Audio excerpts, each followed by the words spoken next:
और जो अगर उनमें कोई लक्षण पाए जाते हैं तो उसके आधार पर उनको सलाह दी जाती है, उनके सैंपल लिए जाते हैं, उनकी जांच करवाई जाती है। ये जो कंटेनमेंट का एक्सरसाइज है उसका ये बहुत ही महत्वपूर्ण हिस्सा है जो सर्वेलेंस का एक्सरसाइज होता है कंटेनमेंट के लिए। इसके अंतर्गत अब तक 83,804 टीम दिवस के द्वारा 67,64,024 घरों का सर्वेक्षण किया गया है, जिसमें 3,38,07,714 लोगों को सर्वेक्षित किया गया है।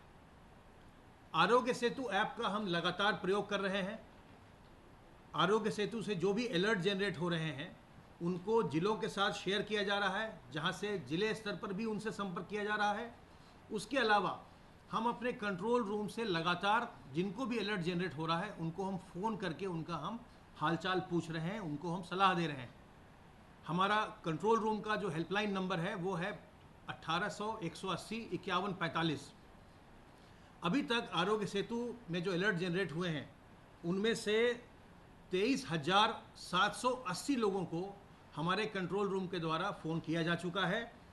इसमें से 71 लोगों ने बताया कि वो इस समय कोरोना वायरस से संक्रमित हैं और वो इस समय विभिन्न चिकित्सालयों में अपना इलाज करवा रहे हैं।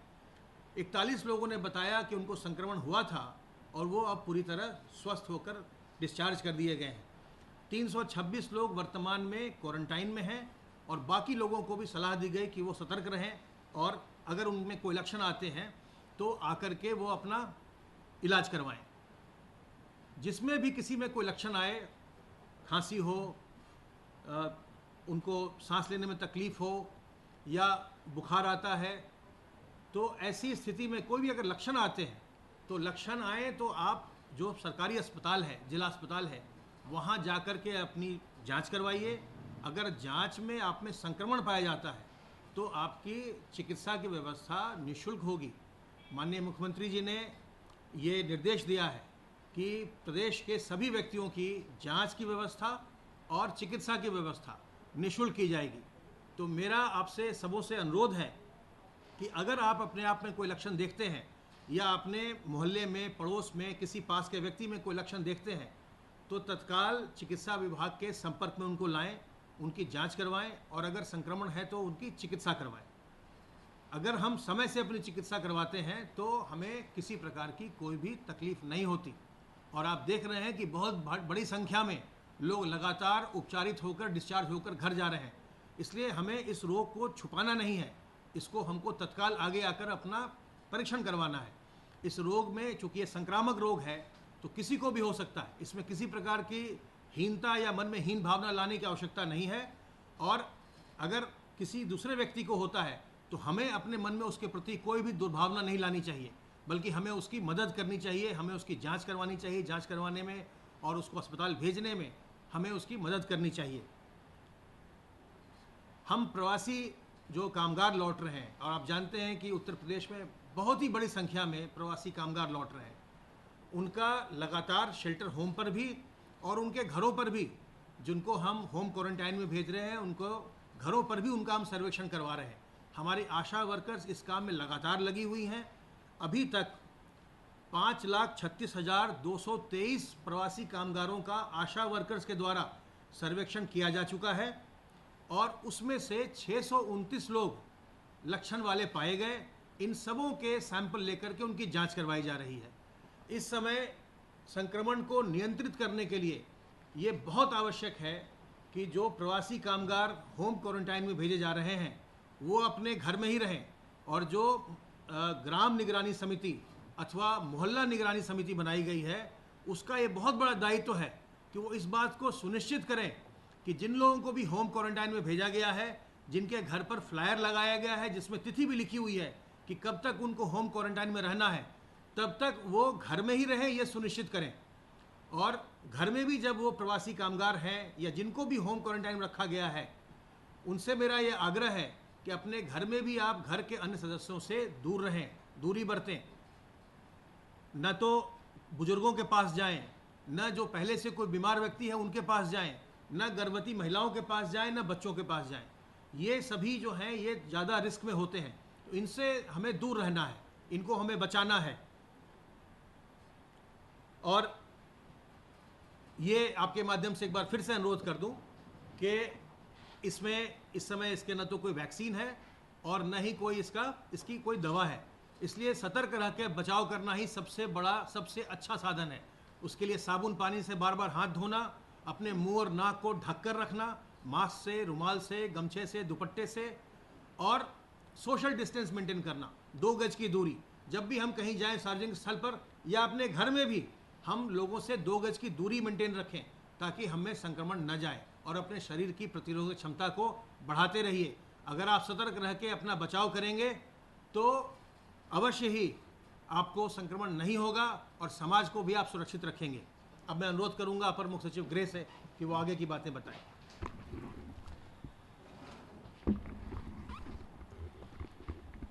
आज माननीय मुख्यमंत्री जी ने, जैसा आपको मालूम है, सुबह सिडबी के कार्यक्रम में विशेष रूप से आज भाग लिया और उत्तर प्रदेश के लिए सिडबी के सहयोग से जो योजनाएं थी उनको लॉन्च करके प्रदेश को एक नई सौगात उन्होंने दी। सिडबी यानी स्मॉल इंडस्ट्री डेवलपमेंट के लिए है। लखनऊ इसका जो है बड़ा सा कार्यालय है और सिडबी के माध्यम से जो सहयोग मिला है ये भी एक नया मील का पत्थर है, जहां अलग अलग सेक्टर्स में जो आदरणीय प्रधानमंत्री जी का पैकेज है उसके अंतर्गत विशेष रूप से हमारे प्रदेश के लोगों को, हमारे प्रदेश के उद्यमियों को लाभ दिया गया है। आज टीम 11 की बैठक में मुख्यमंत्री जी ने विशेष रूप से कामगारों का, जो श्रमिक हैं, जो आ रहे हैं बाहर से, उनकी समीक्षा की। आपको जानकर खुशी होगी कि आज तक कुल मिलाकर 838 श्रमिक ट्रेनें जो हैं या तो प्रदेश में आ गई हैं या आज शाम तक आ जाएंगी, और इसके अलावा 206 ट्रेनें ऐसी हैं जिनकी अनुमति दे दी गई है और कल परसों में ये आ जाएंगी, अगले 48 घंटों में। यानी 1044 ट्रेनों की व्यवस्था आज तक हमारे श्रमिकों के लिए, हमारे कामगारों के लिए विभिन्न प्रदेशों से हुई है। ये एक रिकॉर्ड स्थापित हो गया है। पूरे देश में 1000 ट्रेन लेने वाला प्रदेश उत्तर प्रदेश पहला प्रदेश हुआ है। ये भी हम आपको बता दें कि कल लगभग 200 से अधिक ट्रेनें रेलवेज ने, रेल विभाग ने चलाई हैं प्रदेश भर में, और कल ही लगभग 100 ट्रेनें उत्तर प्रदेश ने चलाई है। तो एक नया रिकॉर्ड 100 ट्रेनों का लगभग स्थापित करते हुए आधी ट्रेनें जो पूरे देश में चल रही हैं वो उत्तर प्रदेश के लिए, उत्तर प्रदेश के श्रमिकों के लिए चल रही हैं। मुख्यमंत्री जी का जो कमिटमेंट है, उन्होंने रेल मंत्रालय के लिए हम लोगों को आदेश दिया है कि जो भी संभव सहयोग है रेल मंत्रालय के अधिकारियों के साथ, हमने आज सुबह ही चेयरमैन रेलवे बोर्ड से उनसे अनुरोध किया, उनका सहयोग लिया, यहाँ के डीआरएम साहब और सभी डीआरएम्स जो पूरे प्रदेश में अन्य स्थानों पर हैं सबका सहयोग लिया, और रेल विभाग के साथ एक तरह से कह लीजिए जो एक स्मूथ कोऑर्डिनेशन जो है वो इंश्योर करके 100 ट्रेन का जो है लक्ष्य आज का पूरा किया है। ये एक रिकॉर्ड पूरे देश के लिए है। आज तक 1044 ट्रेनें हमारे प्रदेश में आ गई हैं या आ रही हैं, ये भी एक रिकॉर्ड है। तो दोनों रिकॉर्ड को पूरा किया है। अंततोगत्वा मुख्यमंत्री जी का निर्देश है कि जितनी जल्दी हो सके हमारे जो श्रमिक और कामगार अन्य प्रदेशों में हैं उनको निःशुल्क जो है अन्य प्रदेशों से यहाँ लाया जाए। हमारे प्रदेश में लगभग 12,000 से अधिक रोडवेज की बसें चल रही हैं, अनुबंधित बसें चल रही हैं। इन बसों से सभी श्रमिकों को ट्रेन से लेकर क्वारंटाइन सेंटर से गांव तक, होम क्वारंटाइन तक लिया जा रहा है। एक एक जिले को 200 प्राइवेट निजी वाहन, निजी बस भी जो है अधिकृत करने का अनुमति दी गई है। कुल मिलाकर 15,000 निजी बसों की व्यवस्था भी कर दी गई है। कहीं भी प्रदेश में कहीं भी किसी भी रूप में किसी को पैदल न चलने दिया जाए, ये व्यवस्था की गई है। आपने सब देखा होगा पिछले 2-3 दिन में जो ये ट्रेन की संख्या बढ़ी है, इनके आधार पर बहुत सारा जो है ट्रैफिक जो कहीं ना कहीं प्रयास ये कर रहा था कि वो पैदल चले, उनको सबको अपने अपने जहाँ वो पाए गए बॉर्डर पर, जहाँ वो अन्य प्रदेशों से आए, उनको व्यवस्थित रूप से बस और ट्रेन के माध्यम से पूरे प्रदेश में अन्य स्थानों पर भेजा जा रहा है। ये भी एक रिकॉर्ड है कि हमारे प्रदेश में गाज़ियाबाद से, नोएडा से, सहारनपुर से, झांसी से, मथुरा से, प्रयागराज से, कानपुर से, अलीगढ़ से, मुरादाबाद से भी ट्रेन चलाकर प्रदेश के पूर्वांचल के हिस्सों में, जहां हमारे मूलतः श्रमिक और कामगार जहां के हैं, वहां भी ट्रेन चलाकर उनकी भी व्यवस्था की जा रही है। प्रदेश के अंदर इतनी भारी संख्या में ट्रेन चलाने वाला भी हमारा प्रदेश है, उत्तर प्रदेश, जहां ये रिकॉर्ड स्थापित किया गया है। हम ये भी आपको बताना चाहेंगे कि आगे आने वाले समय में ट्रेन की व्यवस्था को और सुचारू करके प्रयास पूरे प्रदेश में ये होगा कि मुख्यमंत्री जी का जो आदेश है कि हर श्रमिक को सम्मानपूर्वक हम लोग ला सकें, तो हर प्रदेश से जहाँ से भी जो आना चाहेगा उसको हमारा प्रदेश की व्यवस्था जो है उसको स्वीकार करेगी। मैं एक आंकड़ा जरूर देना चाहूँगा कि गोरखपुर में अब तक 129 ट्रेनें, 129 ट्रेन आ चुकी हैं। लखनऊ में अब तक 60 ट्रेनें आ चुकी हैं। जौनपुर में अब तक 56 ट्रेनें आ चुकी हैं। इसके अलावा बलिया जैसे शहर में 26 ट्रेनें आ चुकी हैं। वाराणसी में 43, प्रतापगढ़ में 30 और प्रयागराज में 32 ट्रेनें आ चुकी हैं। आजमगढ़ में 22 ट्रेनें आ चुकी हैं। अयोध्या में 26 ट्रेनें आ चुकी हैं। बाराबंकी में 10 ट्रेनें आ चुकी हैं। अमेठी में 13 ट्रेनें आ चुकी हैं। रायबरेली में 12 ट्रेनें आ चुकी हैं। इसके अलावा गोंडा में 49 ट्रेन आ चुकी हैं। उन्नाव में 23 ट्रेन आ चुकी हैं। बस्ती में 33 ट्रेनें आ चुकी हैं। 21 ट्रेनें देवरिया में आ चुकी हैं। तो कई ऐसे जनपद हैं प्रदेश के जहां भारी संख्या में ट्रेनें आई हैं। कहीं ना कहीं इस पूरी व्यवस्था में जितने भी लोग जुटे हैं, जो जिलाधिकारी हैं, वहाँ के पुलिस अधीक्षक, वरिष्ठ पुलिस अधीक्षक हैं, वहाँ के जो विकास विभाग के अधिकारी हैं, वहाँ के राजस्व विभाग के अधिकारी हैं, स्वास्थ्य विभाग के अधिकारी हैं, वहाँ पर नगर निगम और बाकी सब सेवाओं से जुड़े हुए अधिकारी हैं, वहाँ जो बिजली और अन्य सेवाओं से जुड़े हुए अधिकारी हैं, वहाँ खाद्य विभाग के जो अधिकारी हैं, वहाँ पर हर विभाग जो भी कार्य में लगा है, उन सब के अधिकारियों को बधाई देनी चाहिए कि जहाँ एक और इतनी बड़ी संख्या में लोग हमारे प्रदेश के बाहर थे, वहाँ आज रिकॉर्ड स्थापित करके लगभग 100 ट्रेनें आज एक दिन में ली गई हैं और अब तक 1044 ट्रेनों को जो हमारे प्रदेश में लाने की, अगले 2 दिन में लाने की व्यवस्था हो गई है। मैं ये भी आपको बता दूं कि अब अन्य प्रदेशों में दिल्ली से भी करीब 27 ट्रेनें हमारे आ चुकी हैं। गोवा से भी ट्रेनें आ चुकी हैं। राजस्थान से भी हमारी 25 ट्रेनें जो है लगभग 35,000 लोगों को लाई है। तमिलनाडु से भी आ चुकी है। पंजाब से, महाराष्ट्र से और गुजरात से काफ़ी संख्या में ट्रेनें आई हैं। गुजरात से 322 ट्रेन आई हैं, महाराष्ट्र से 167 और पंजाब से 134 ट्रेनें आई हैं। और साथ साथ बसों से हरियाणा से और राजस्थान से भी जो है बसों से हमारे प्रदेश में या तो अभी तक लाया गया है या आगे भी कंटिन्यू करके हरियाणा से 400 बसें पर डे के हिसाब से लोगों को लाया जा रहा है। माननीय मुख्यमंत्री जी ने आज जो मॉनिटरिंग की है उसमें यह भी कहा है कि जो बॉर्डर क्षेत्र हैं, वहाँ टोल प्लाजा हैं, वहाँ पर बहुत ही अच्छी व्यवस्था हमारे श्रमिकों को और कामगारों को लाने के पर बैठाने की व्यवस्था होनी चाहिए वहाँ पर उनको भोजन और पानी देने की व्यवस्था होनी चाहिए।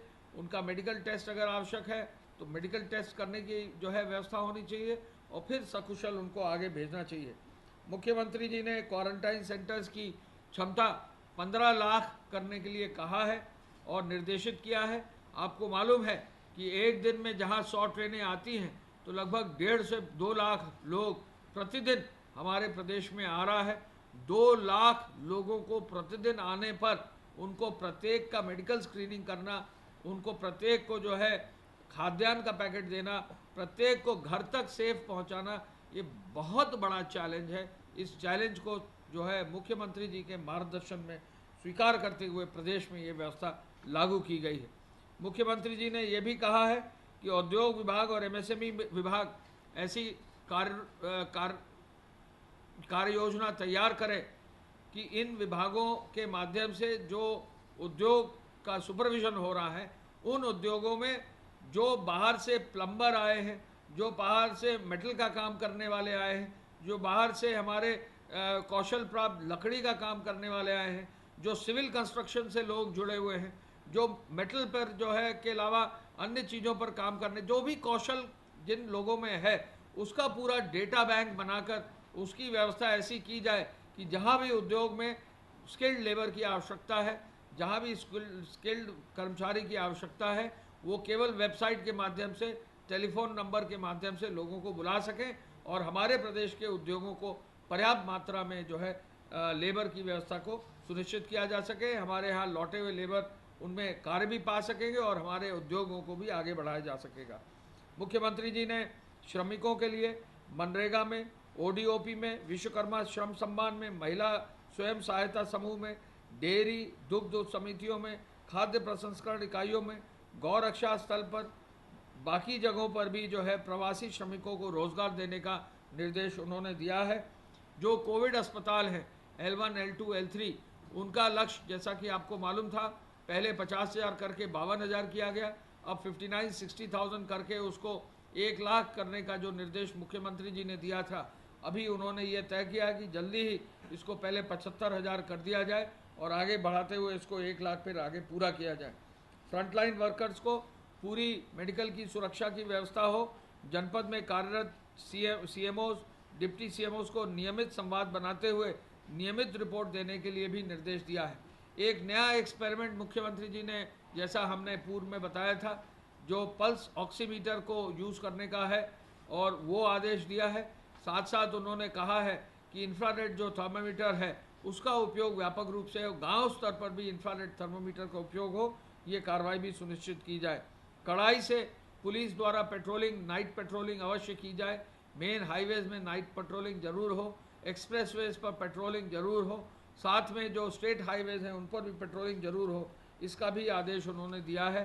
मूल समर्थन योजना को और आगे बढ़ाकर भारी मात्रा में जो गेहूँ खरीद हो रही है उस कार्य को भी जल्दी पूरा करने का निर्देश दिया है। मैं पुनः इस अवसर पर कहना चाहूँगा कि आज की तारीख में पहली बार उत्तर प्रदेश में 100 ट्रेनें जो हैं आज आई हैं।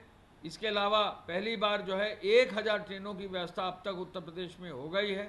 डेली 1.5 से 2 लाख व्यक्ति जो है हमारे प्रदेश में ट्रेनों के और बसों के माध्यम से आ रहा है। डेली जितने भी लोग आ रहे हैं खाद्य पैकेट के साथ घर उनको भेजा जा रहा है। भारी मात्रा में लोग आ रहे हैं, पूरी व्यवस्था में लोग आ रहे हैं।